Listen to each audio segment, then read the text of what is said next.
আমার ব্যক্তিগতভাবে যার সাথে আমি সারাটা জীবন কাটাতে পারবো, যার সাথে আমি কমফোর্টেবলি কথা বলতে পারবো, নিজের সুখ দুঃখের কথা। আসলে অনেকেই বলে যে তাদের জীবন সঙ্গিনী দরকার নাই, দরকার হয় না, যারা ইন্ডিপেন্ডেন্ট অনেক। কিন্তু আমার কাছে মনে হয় ইন্ডিপেন্ডেন্ট হলেও মানে দিন শেষে একজনকে দরকার হয় যার সাথে সারা দিনের কথা আমি শেয়ার করতে পারি, নিজের হাসি, নিজের দুঃখ সবকিছু শেয়ার করা যায়।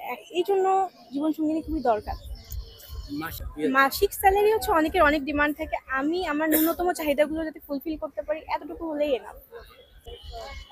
একটা সময় দরকার হয়, যেমন বাবা মা অসুস্থ হয়ে গেলে আসলে একটা মেয়ের সমাজের পরিপ্রেক্ষিতে বিচার করতে গেলে দেখতে হয় যে মেয়েরা একা হয়ে যায়, টার্গেটেড ফিল করে অন্যান্য পুরুষদের মাঝে।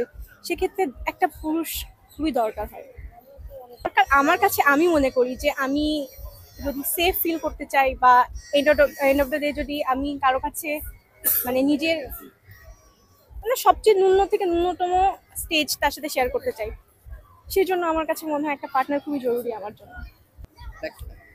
একজন বন্ধু, একজন সঙ্গী, সে শুধু মানে আমার ভালো সাইড দেখবে তা না, তার সাথে রাগারাগি হবে যেমন বন্ধুদের সাথে হয়, কথা কাটাকাটি, রাগারাগি, কথা হয় না, বা আবার অনেক হাসি, যার সাথে সবকিছু বলা যায়, আবার যার সাথে যে কোনো কিছু শেয়ার করা যায়। এই জন্য আই থিঙ্ক অ্যাজ আ ফ্রেন্ডের মতনই আমার মনে হয় হাজবেন্ডকে